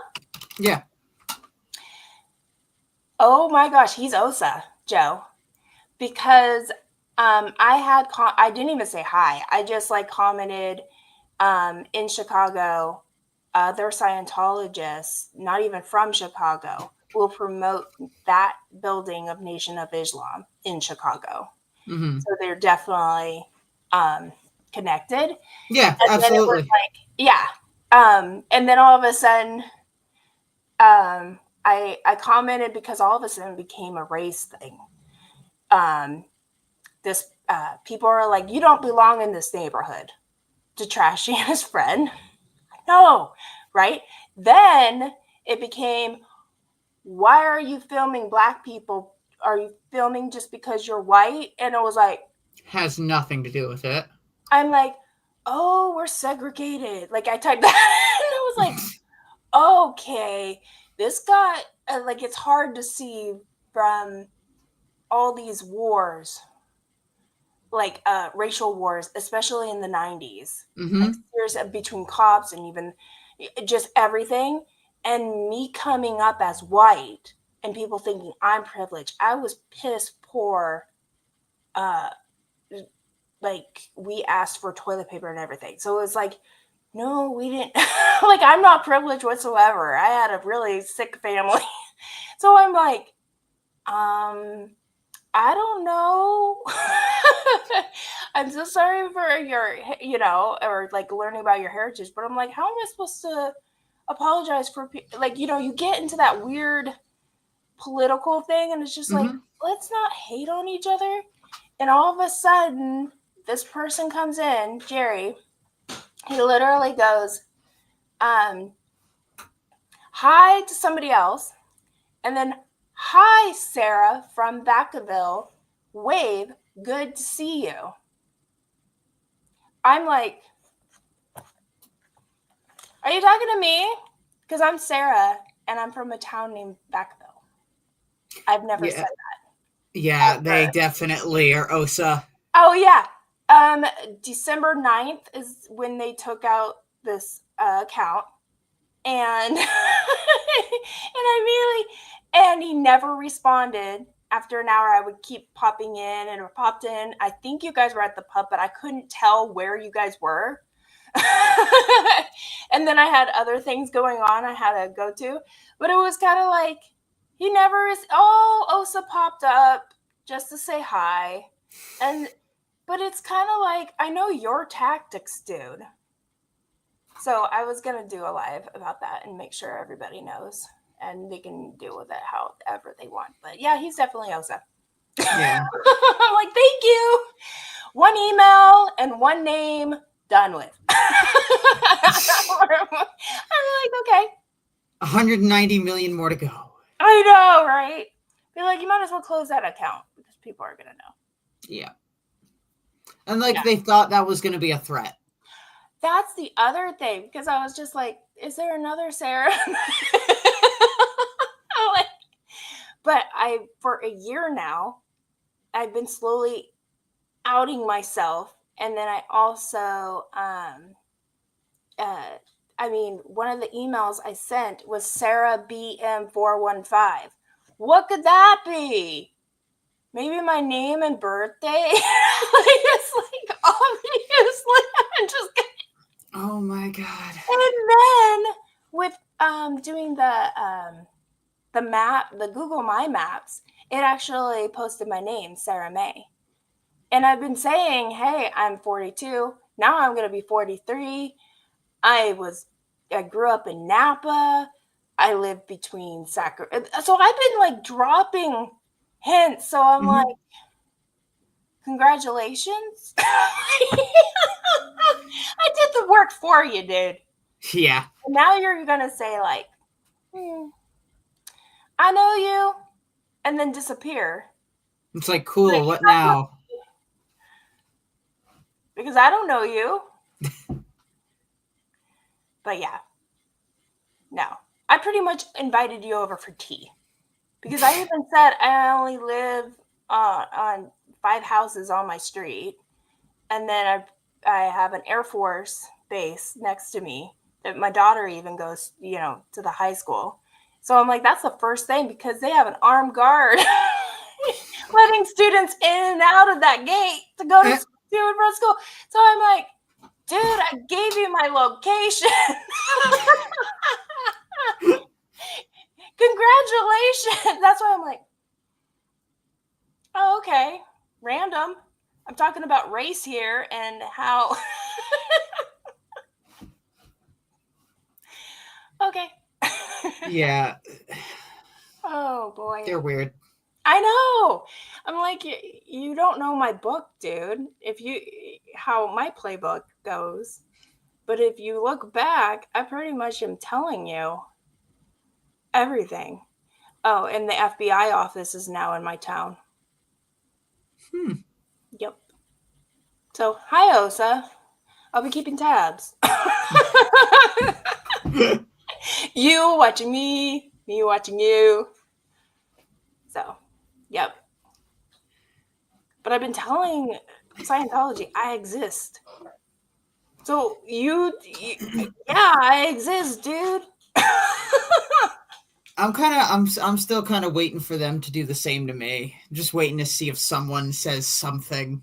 Well, that's why I'm like, you're gonna find out if you really want to like know. But for them to actually mention it, I'm like, you're kind of like, hey, I have OSA written on my forehead. I'm clearly investigating you. I am secret operative that's just gonna like go, ta-da!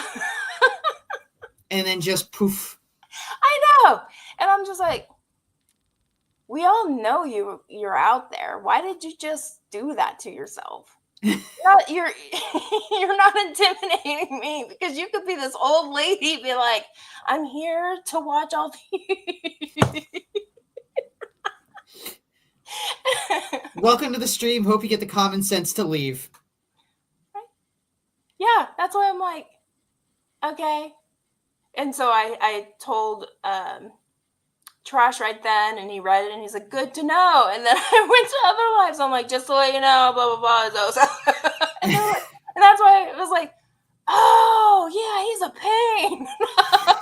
So that's why I'm like, I gotta do a live about this.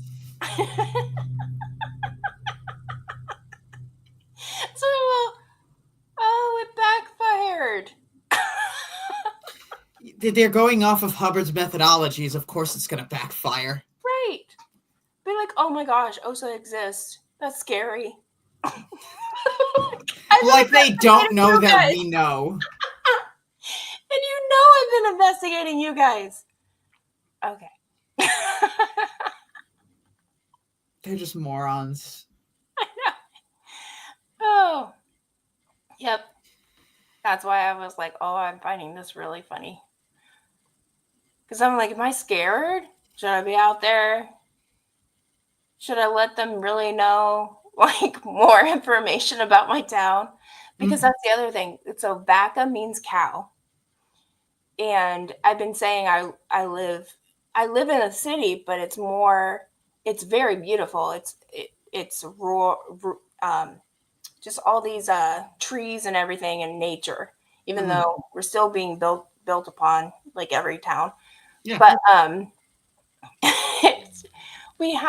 I was in a live, and all of a sudden I get like kind of like a notification that a cow assaulted a person and is now running on I-80. I was like, okay, beware of that cow because he already assaulted one person. I was like, is there more information? And so it was just interesting because I mentioned that. And so I'm like, all these people just realizing that I'm giving you hints. I was like, okay, guys, I don't know what to do with this information, but there's a random cow assaulting people and running loose on Interstate 80. Oh, but yeah, no, it was pretty dang funny. Because I was like, okay, that cow had enough. Yeah. I forgot that we were doing this. Yep. It's okay. All right. After it all does circle back to the PR. I'm like, okay, people, which crowd gets this information? Which public? Which public? And he repeats words over and over. I was about to say, make it a drinking game, but you'll die. You'll die. So here's the thing. In one long paragraph, he'll state it one way. And then the next paragraph, he states the same damn thing using different words. Yep, and he does that for about 3 pages. Yep. If I had to clear every single freaking word and know the origin, know all this, I wouldn't know what to do. I would have fucking bailed from the course room. I would be looking around going, is everybody reading the same shit as I am? Oh, yeah. How do they agree with it? But. Well, I got to get this teen to school. She's an hour late. Okay. No, she, takes her sweet time. Gotcha. Now she's going to say I mock her. She's doing a really good job. She's making it to second period. Proud of her. So, okay. Yep. Anxiety is really hard. Yeah. Yeah, living with it and feeling, unsafe all the time. Mm-hmm. Just, I wish she had, I don't know, it was that or bipolar or other thing. Because she's like, why do I get you guys bad stuff? Because it's either you got it from your dad or you got it from me. She got her anxiety from her dad. I'm like, it's better than what my family would have given you. Your family skipped a generation with that. Yeah. But yep, it's just dealing with life. Yeah. But if you're still on, I do have an appointment. Yeah, I got to go to therapy at 2, so yeah. I'll be off in like an hour max. Yep. Well, if you're on later or another day, yeah, I'd love to do this with you because the PR and it's just like, seriously, it's maddening. I make shit up, but please listen to me because this is everything else is evil. I have something to say. Oh boy, he's just the madman screaming at clouds. I know. We're shooting at. That's why I was like, how did he have a gun? And here my grandfather was in the boiler room on battleships for both the World War II and Korean War. So he was a hard man. The other one just flying around was the sweetest, gentlest soul. And it's like, Grandpa, I think you know more. But you just don't. You're like, nope, I just flew around. He was a passenger just flying around getting to look at scenery. I'm like, how do I have the 2 opposite men? One that doesn't like kids and will white glove you, like, and then the other one will be like, eh. Yeah. So funny. Well, have a good day. You too. Thank you for joining. Of course. Sorry we went off course. It's all good. I had fun. Yeah. So talk to you later. Talk to you soon. Right.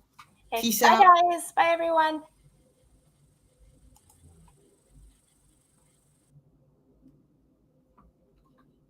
Well, that was fun. I always enjoy it when the journey comes onto these. These are very, very interesting, especially with learning about her insane knowledge of building ownership and just how everything has transferred over the years. I can't go into that aspect. I don't care enough to go into that aspect myself. When it comes to my research, I prefer the doctrine and the crazy culture of it. But you know what I'm not doing, she's picking up on, and it's greatly appreciated. All right. God, I just want to see. Okay. We're going to get the end of this one done, and then possibly the next one. The system. The PR has to figure out his precise public. You already said that. I'm already aggravated. There may be several distinct. Jesus, fuck. She's right. It's him repeating the same shit over and over and over again. Like, then he has to survey and look over the reactions of each different type. He then plans and designs his communication and offerings for each one. An orderly org has each different public categorized and labeled in address, which they don't really do right, because then they're just sending shit out to people who just don't care. Then the PR sends the right message to the right public in each case. There may be a dozen different messages if there are a dozen different publics. Each one is right for that public. The PR is after a result, a call-in, a reply, a response. The right message in the right form to the right public gets the result. A wrong message to the wrong public simply costs lots of money and gets no result. Even if a PR is engaged in molding public opinion, it still requires a different message to each. God. You could have made this go from 3 pages to 1, and it would have had just the same amount of information. So we're looking at Personnel Series 11, PR Series 4, the PR personality. A public, I'd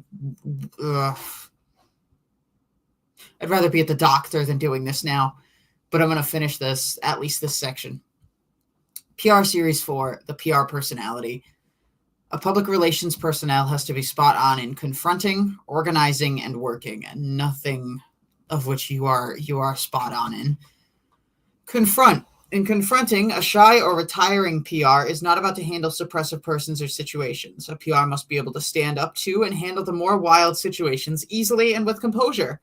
Okay, all the protests that we've done, y'all have not handled shit. When he does not, his confront blows and any sense of presentation or organization would go up in smoke. A PTS person or one who roller coasters case-wise, or one who tends to retreat has no business in PR. His connections that make him PTS in his case would have to be handled fully before he could make good on PR lines. I hate when they use Scientology case gain and shit as a qualification for employment. Organize. In organizing, a PR has to be able not only to organize something well, but to organize it faultlessly in a flash. Every action a PR takes concerns groups and therefore has to be organized down to the finest detail. Otherwise, it will just be a mob scene and a very bad presentation. A PR who can confront, can think on his feet, and grasp and handle situations rapidly, and who can organize in a flash will succeed as a PR. Work. The last essential ingredient of a PR is the ability to work. When appointing people to PR training, the person's work record is very, very important. The ability to address letters, push around files, haul furniture into place, handle towering stacks of admin in nothing flat are all PR requisites. To be able to tear out to Poughkeepsie before lunch and set up the baby contest, what? And build a scene for a press conference on Catfish before 2 and get dressed, meet the governor by 6 is work. It takes sweat and push and energy. A PR should be able to get out a trade paper in hours where an editor might take weeks. The ability to work must be established in a potential PR before wasting any training time, as a PR who can't work fails every time. This is starting to go in one ear and out the other, and I am not comprehending anything anymore. Delusory requirements, aka Hubbard's requirements. People think a PR must be charming, brilliant, able to inspire, etc., etc. These are fine if they exist, but they are actually secondary qualities in a PR. Lack of the ABC qualities is why you see PRs begin to hit the bottle, get sick, fail. If a PR is also charming, brilliant, able to inspire, he's a real winner. Possibly one is born with all these qualities every few generations. Personnel in appointing and training PR must look for the wish to be a PR and A, B, and C.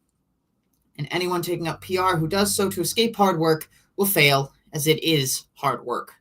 A real top PR wants to be one, has the abilities of A, B, and C, and is trained hard and well in the subject. Then you have a real stat raiser, a real winner, a real empire builder. Which explains why y'all have failed so badly. Oh, PR definition. It's only one page. We'll get it done. This is HCO Policy Letter, 18 November 1970, Issue 2, PR definition. The definition of public relations is very precise. The definition is not given sufficient importance in the texts, and it is way down in the middle of most books. It is what the subject is all about, and without it, the subject doesn't make sense, and doesn't make sense to many PR pros either. It took me a whole hour to clear this definition and misunderstoods of it and related words on a PR student. It should be meter cleared. It took them an hour because you fucking drive them insane with this shit. Every word in it should be clay table. No. No. You do not clay table every single goddamn word of Hubbard's nonsense. The duty and purpose of a public relations man is the interpretation of top management policy to the different publics of the company, to advise top management so that policy, if lacking, can be set to make the company, its actions or products known, accepted, and understood by the different publics, and to assist the company to exist in a favorable operating climate so that it can expand, prosper, and be viable. If a PR man understands all that so he can apply it rapidly and perfectly, he will then be in a position to know what PR procedures are and do his job. I don't like this. Why am I still going? Like, I want to read the rest of this.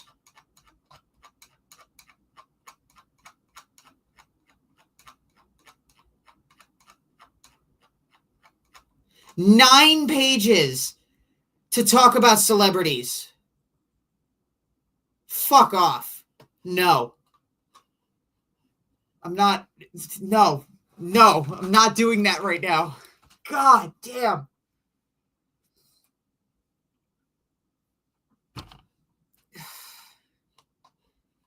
Anyway, I think I'm going to end this for today. Thank you all for joining me on this madness. Thank you, Thejourney2020, for joining me in this and talking about what we talked about. I'm losing my mind slowly, actually pretty quickly. So I'm going to go regain my sanity, and I will talk to all of you later. Peace out.